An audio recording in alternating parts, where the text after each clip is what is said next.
Telangana assembly మండలి సమావేశాలు ఇవాల్టితో ముగియనున్నాయి.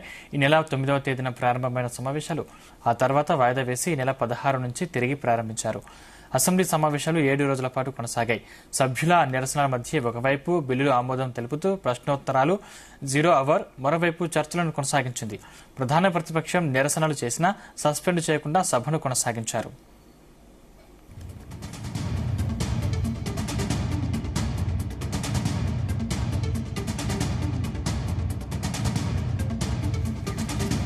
శాసనసభలో నేడు రైతు భరోసాపై స్వల్పకాలిక చర్చ నిర్వహించనున్నారు. ప్రశ్నోత్తరాలు 0 అవర్ లేదని ఇప్పటికే బులెటిన్ విడుదల చేశారు. శుక్రవారం బీఆర్ఎస్ సభ్యుల నిరసన మధ్యే అసెంబ్లీలో భూభారతి బిల్లుపై చర్చను కొనసాగించారు. చర్చలో అధికార పార్టీతో పాటు బీజేపీ, ఎంఐఎం, సిపిఐ సభ్యులు పాల్గొని పలు సూచనలు చేశారు. భూభారతి బిల్లుకు సభ ఆమోదం తెలిపింది. మండలిలో ఇవాళ పలు బిల్లులకు ఆమోదం తెలపనుంది. మండలిలో GHMC bill, Telangana municipal bill, Telangana Panchayati Raj చట్టం 2024 బిల్లు, భూభారతి 4 బిల్లులకు ఆమోదం తెలపనున్నారు.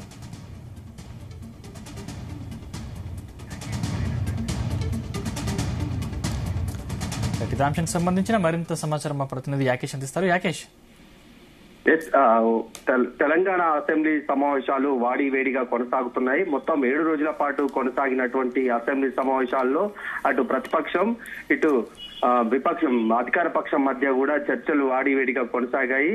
నిన్న అసెంబ్లీలో కూడా చాలా దుమారం రేగినటువంటి సందర్భం చూసుకున్నాము. అట్లాగే ప్రభుత్వము అమలు చేస్తున్నటువంటి పలు సంక్షేమ పథకాలను కూడా అసెంబ్లీ వేదికగా చెప్పే ప్రయత్నం చేసింది. కొంత వాటిని కూడా అలా ఉన్నటువంటి లోపాలను తెలియజెప్పే ప్రయత్నం కూడా అటు విపక్షం చేసినటువంటి నేపథ్యంలో కొంత అసెంబ్లీ సమావేశాలు ఆసక్తిగా కొనసాగాయని చెప్పుకోవచ్చు. అయితే నేడు ఎంతో కాలంగా ఎదురు చూస్తున్నటువంటి రైతు భరోసా మీద కూడా అసెంబ్లీ సమావేశంలో ఇవాళ చర్చ జరిగే అవకాశం కనిపిస్తా ఉంది. ఇందుకు సంబంధించి ప్రభుత్వం ఇప్పటికే ఒక క్లారిటీ ఇచ్చింది. దీని మీద అసెంబ్లీ సమావేశాల్లో స్వల్పకాలిక చర్చను కొనసాగించేందుకు కూడా ప్రశ్నోత్తరాల సమయాన్ని కూడా ఇవాళ లేదని కూడా ప్రకటించింది. ఈ నేపథ్యంలోనే రైతు భరోసా మీద జరిగేటువంటి చర్చలు చర్చని కొనసాగించబోతున్నారు అనేది కొంత ఆసక్తిగా మారింది. ఎందుకంటే రైతు భరోసా ఇస్తామని ప్రభుత్వము అధికారంలోకి వచ్చిన తర్వాత చెప్పినప్పటికీ కూడా కొన్ని పరిస్థితుల నేపథ్యంలో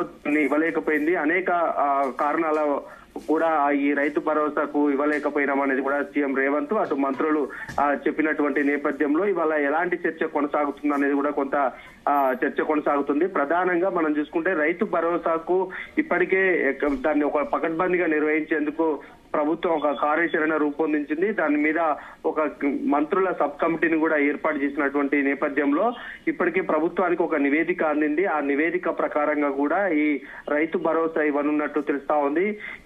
రైతుల అభిప్రాయాలు అయితేంది, రైతు సంఘాల అభిప్రాయాలు అయితేంది, అందరి అభిప్రాయాలు తీసుకున్నటువంటి నేపథ్యంలో ఇవాళ దాని మీద ఒక చర్చ కొనసాగుతుంది. ఇప్పటికే మంత్రుల కమిటీ కూడా దీని మీద క్షేత్రస్థాయిలో పరిశీలన చేసింది. అధికారులను కూడా క్షేత్రస్థాయిలోకి పంపించింది. ఇప్పటికే రైతాంగానికి సంబంధించి భూములన్నిటిని కూడా సర్వే చేశారు. పంట వేసేటువంటి భూములకు మాత్రమే రైతు భరోసా ఇస్తామని మొదటి నుంచి కూడా ప్రభుత్వం చెప్తా ఉంది. ఆ నేపథ్యంలోనే రైతు భరోసా ఇవ్వనున్నట్టు తెలుస్తా ఉంది. ఇప్పటికే అంటే దాదాపుగా 5 ఎకరాలకు పైగా ఉన్నటువంటి రైతులకు రైతు భరోసా ఇవ్వద్దు, లేదంటే 10 ఎకరాలకు పైగా ఉన్నా కూడా రైతులకు రైతు భరోసా ఇవ్వద్దు అనేది ఒక చర్చ కొనసాగుతున్నటువంటి నేపథ్యంలో ప్రభుత్వం దీని మీద ఎలాంటి నిర్ణయం తీసుకోబోతుంది అనేది కూడా కొంత వేచి చూడాల్సినటువంటి అవసరం ఉంది. క్షేత్రస్థాయిలో ఈ రైతు భరోసాకు సంబంధించి ఎవరైతే పంటలు సాగు చేస్తున్నారో పంటకు సాగుకు అనుకూలంగా ఉన్న భూములకు మాత్రమే రైతు భరోసా ఇవ్వాలనేది ప్రభుత్వ ఆలోచన. అయితే గతంలో బీఆర్ఎస్ ప్రభుత్వం రైతు బంధు కింద ఇచ్చినటువంటి నిధులన్నీ కూడా దుర్వినియోగం అయ్యాయి.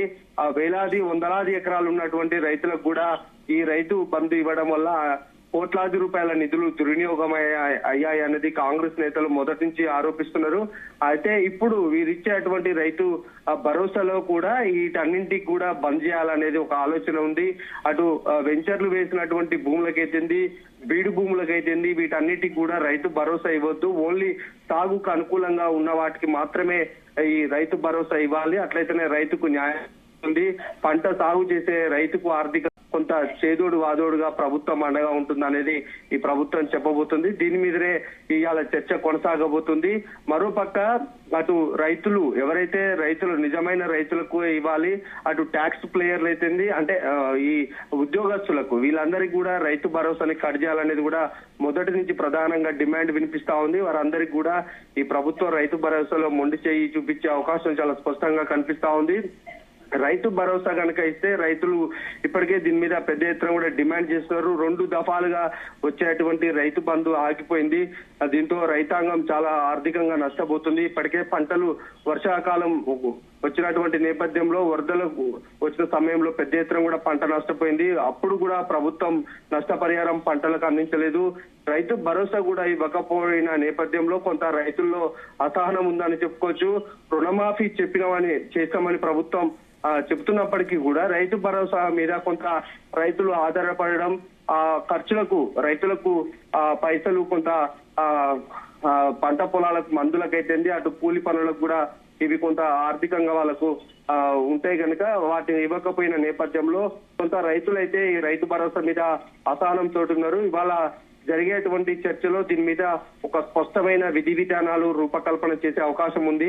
ఎంత పంటకి ఇస్తాము, ఎంత ఎకరాకు ఎన్ని వేల రూపాయలు ఇస్తామనేది కూడా చాలా స్పష్టంగా ఇవాళ అసెంబ్లీలో సీఎం అటు మంత్రి తుమ్మల నాగేశ్వరరావు కూడా ఒక స్పష్టమైన ప్రకటన చేసే అవకాశం అయితే ఉంది.